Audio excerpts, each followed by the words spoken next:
اصلا دیگه امیر این گوشی ارزش خرید ندارن، اصلا باید پولتو بندازی سطل آشغال دیگه بابا. کدوم گوشی‌ها؟ همین گوشیایی که قرار معرفی بکنیم و جایگزینشو براتون بگیم. سلام به آلفاتکیای عزیز، من امیرم. منم مجید. خیلی خوش اومدید به ویدیو جدید خودتون. اگه جدید هستید تو کانال مثل همیشه گزینه سابسکرایب رو بزنید، این ویدیو رو لایک بکنید و به نظر شما کدوم گوشی دیگه ارزش خرید نداره؟ 2 ثانیه بیشتر طول نمیکشه. آره بابا، یه نظر کامنت دمتون گرم، مرسی از تک تک حمایتتون، عاشقتونیم. اینجا آلفاتکه و ما اگر که اولین هستیم توی حوزه موبایل بیشتر فعالیت میکنیم، یه مقدار حوزه تکنولوژی و اینجاییم که مثل خود شما اگه قرار هزینه ای انجام بدی انگار ما خودمون داریم هزینه میکنیم و بهترین انتخابو برای شما داشته باشیم، چه توی موبایل چه توی بقیه زمینه ها. بریم که شروع بکنیم. الانی که هفته اول که هفته دوم مهر ماه 1403 هست، یه سری گوشی ها ارزش خرید ندارن و دیگه اصلا نباید بری سمتشون. امروز قراره توی بازارهای قیمتی مختلف دیگه از پایین رده تا بالا رده براتون بگیم و اینکه اصلا چرا ارزش خرید نداره. حالا که میگه ارزش خرید نداره، جایگزینش چیا باشه؟ اولین گوشی که میخوایم واسهتون بگیم تو بازه 5 میلیون تا نهایت 6 میلیونه، گوشی به نسبت جدیدی هم هست. ردمی آتیری که شیا میزده اصلا ارزش خرید نداره. به جاش شیا میتونیم بگیریم، پوکو C40 میتونیم بگیریم، آنر X5 پلاس اگه هواوی باز باشین و اگه سامسونگ باز باشید میتونید برید سمت گلکسی A05. حالا چرا اینا بهتره؟ پوکو C40 که واضحه اولین چیز توی شیائمی ها چیه؟ سرعت شارژ و باتریشونه. گزینه دوم به خاطر CPU شه و مورد بعدی به خاطر دوربینش. X5 پلاس هانر هم نکات برتری که داره، رفرش ریت بالاتره که 90 هرتزی بهتون میده، دوربین بهتره 50 مگاپیکسلیه و ظرفیت باتری بالاتر و 5200 میلی آمپری که واقعا خیلی گزینه بهتریه توی این رنج قیمت. و گلکسی A05 هم که دیگه سامسونگ اصلا حرفی توش نیست، که گلکسی A05 هم دوربین خیلی بهتری داره و مخصوصا توی لنز سلفی ما یه سلفی 8 مگاپیکسلی رو داریم که به نسبت اون دو تا موردهای قبلی هم گزینه خیلی بهتری بود و باتری 5000 آداپتور 25 واتی هم که میتونید ازش استفاده بکنید و توی این رنج قیمتی واقعا به نسبت گزینه‌های دیگه مقرون به صرفه تره. حافظه و رمی که این 4 تا گوشی براتون معرفی کردیم، رم 4 و حافظه 64 گیگه. خب به نسبت یه سری قسمت‌های گوشی‌ها مثلا آقا اون A05 سلفیش از همه بهتره، سلفی 8 داره، یا مثلا از اون طرف شیائمی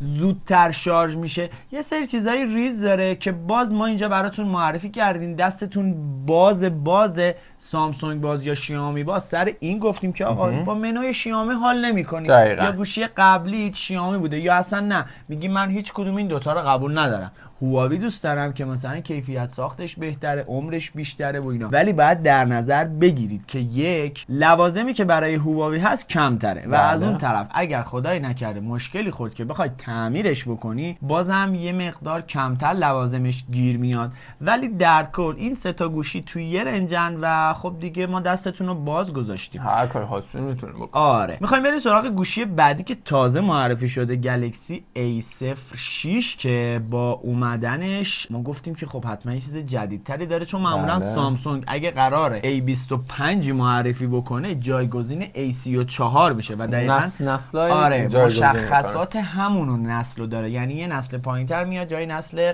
قبلی که بالاتر بوده.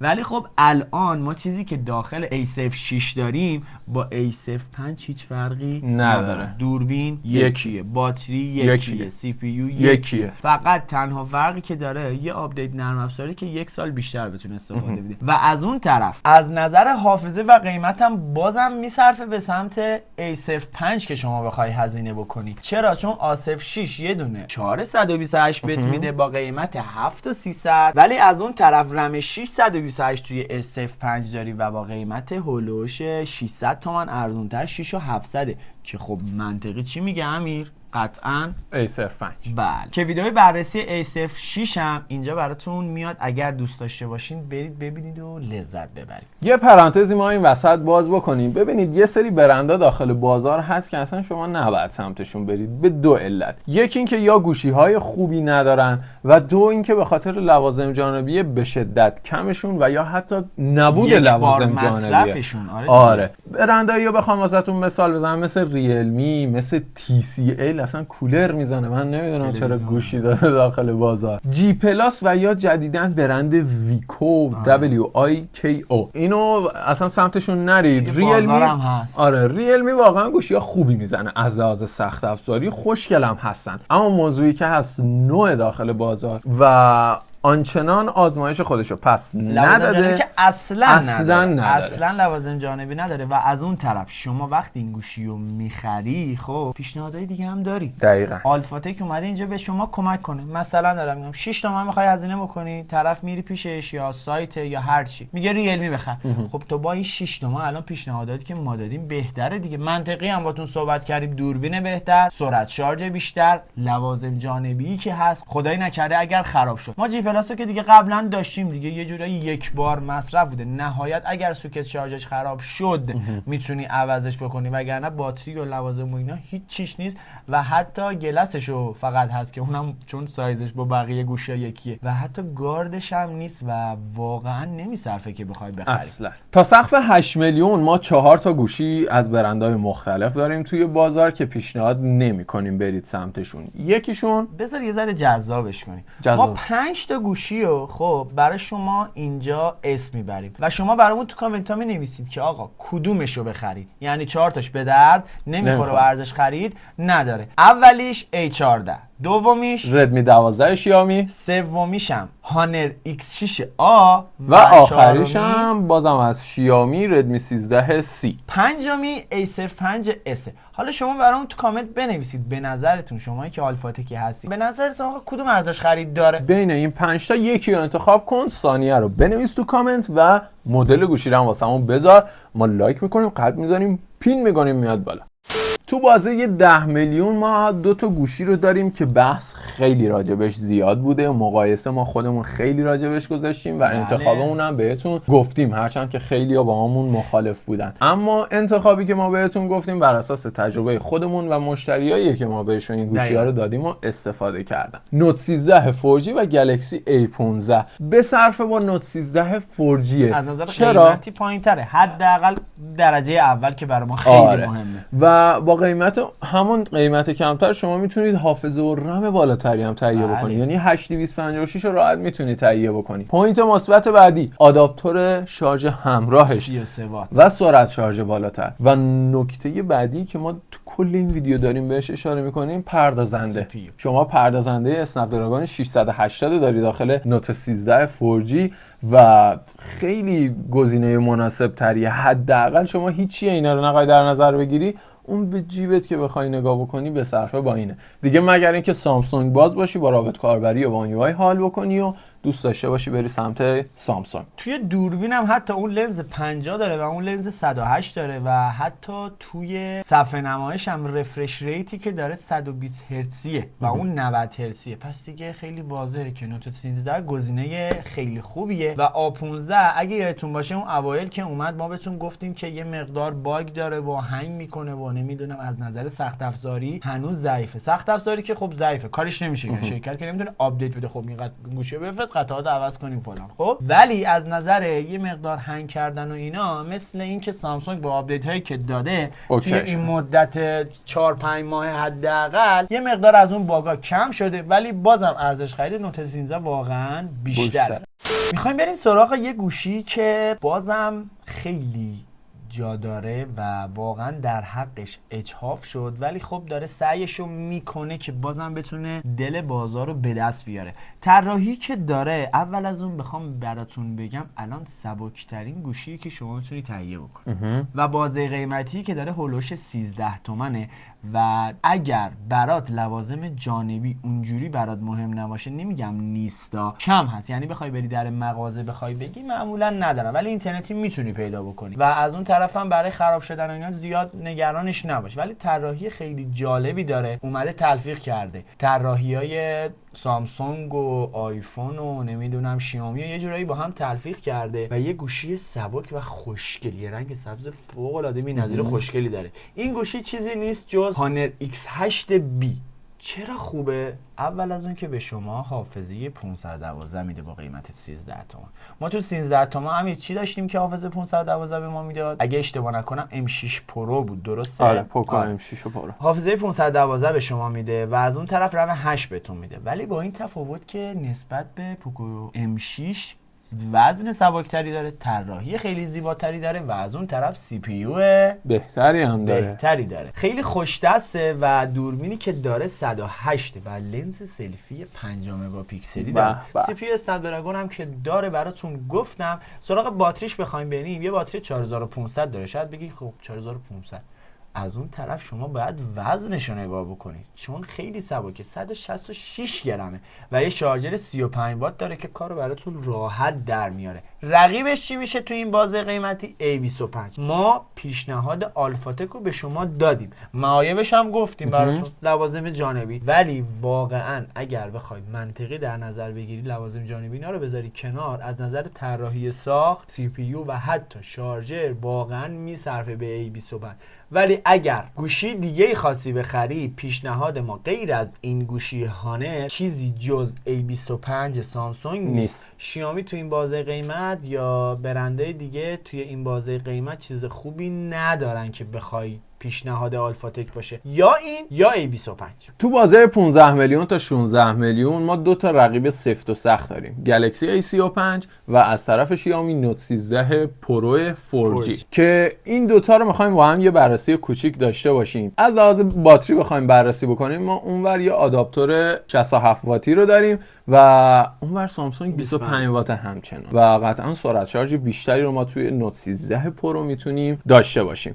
از لحاظ سی پی یو بخوایم بررسی بکنیم، سی پی یو ها تقریبا برابرن. اگزینوس اینور و هلیو اونور تقریبا توی کارکرد اوکی ان. مثلا آقا اگه این یک باشه اون 1.5 اگزینوسه، آنچنان تفاوتی نمیکنه. اما توی بخش مثلا دوربین بخوایم مثال بزنیم، اونور لنز مین 50 داریم توی سامسونگ، اما نوت 13 پرو 200 مگاپیکسلیه که کارو خیلی راحت و باقلوا واسمون در میاره. حافظش هم بخوام واسهتون بگم، A35 شما 828 میتونی بگیری، اما اینور رم 12 حافظه 512 گیگابایتی میتونی بگیری. اون یه مقدار ضعف سی پی یو با این رم 12 میتونی راحت جبران بکنی. چش پوشی میتونی بکنی و بری سمت نوت 13 پرو. حالا بازم ما زیاد نمیگیم که این خوبه یا اون خوبه، چون واقعا اگر بخوای در نظر بگیری یه مقداری این میچربه یه مقداری اون میچربه، نقاط ضعف و قوت هم دیگر رو پوشش میدن. اینجا دیگه بستگی به سلیقه خودتون داره. جفت گوشی‌ها خوبن و اینم باید در نظر بگیری که چون یه جورایی هم قیمتن، ولی اونور شما رم 12 داری، ولی اونور رم 8 داری، حافظه اگر خیلی برات مهمه حافظه 512 داری و یه شارژر هم باید یه هولوش 900 تومن هزینه بکنی برای A35. دیگه سلیقه خودتونه، شیائومی بازی شیائومی، سامسونگ بازی سامسونگ. دیگه توی این رنج سمت گوشی دیگه‌ای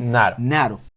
یه مقدار بازه قیمتی رو بیاریم بالاتر، یه هولوش 17.5 18. میخوایم دو تا گوشی معرفی بکنیم که سامسونگ داخلش نیست. عجیبه. آره، چون اگر خواستیم معرفی بکنیم باید A35 رو بیاریم و اگر خواستیم معرفی بکنیم باید بریم یه ذره بالاتر هولوش 19-20 تومن A54 یا A55 رو بریم که قراره برای قسمت بعدی باشه. اینجا گوشی جز هانر X9B و از اون طرف شیائومی X6 پرو گوشی دیگه‌ای نیست. از اون ور رم 12 256 داریم برای آنر و از اون طرف رم 8 256 داریم. سی پی یو، دوربین، اینا همه رو بخواید در نظر بگیری یه جورایی شبیه همن، برتری خاصی نسبت به هم ندارن که بگیم خب اینو بندازش دور. اینجا بازم سلیقه شماست، ولی خب میگم بازم باید در نظر بگیری که لوازم کلا آنر کمتر هست نسبت به شیائومی. بازه قبل پرچمدارایی که میخوایم واسه بچه‌ها بگیم و آخرین بازه که بحث روش هست تو بازه گلکسی A54 و A54 رو پیشنهاد نمی‌کنیم بخرید، چرا؟ چون که جایگزین داریم. گلکسی A55 هست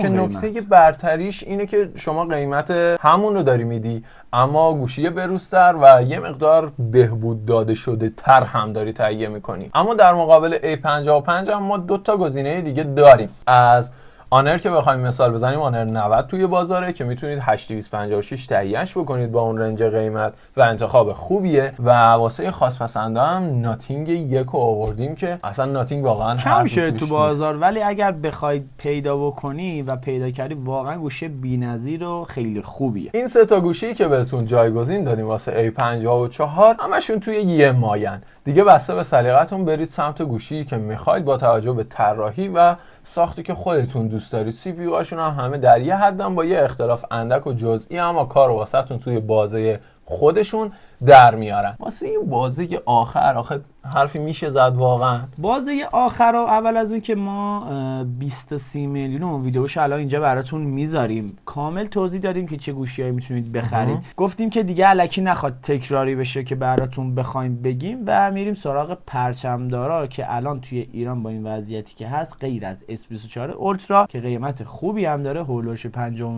تومن، چیزی دیگه شما نمیتونی بخری و بهترین گزینه خرید برای شما S24 اولترا. اینم بود از معرفی گوشی‌ها و اینکه اینو نخر اونو بخر و واقعا تلاشای خیلی زیادی ما شبانه روز کردیم تا چشم بازار رو در بیاریم، مخصوصا تو این شرایط. بله. و امیدوارم که براتون مفید بوده باشه. حتما این ویدیو رو لایک کنید، برای دوستاتون بفرستید. حتما اونا و شمایی که دارین ویدیو رو میبینید چنل حتما ساب داشته باشید. خیلی دوستتون داریم، عاشقتونیم. کامنت هم برامون بذارید که انرژی بهمون بدید. هر پیشنهادی داشتین، هر حرفی داشتین، ما همه کامنت ها رو جواب میدیم، چه میخواد منفی باشه چه مثبت باشه. حتما واسمون بنویسید کدوم گوشی رو دوست داشتید. خیلی دوستتون داریم، عاشقتونیم. تا دیداری دیگر بردود. فردا همین همین جمع استرالیا. خدا نگهدار.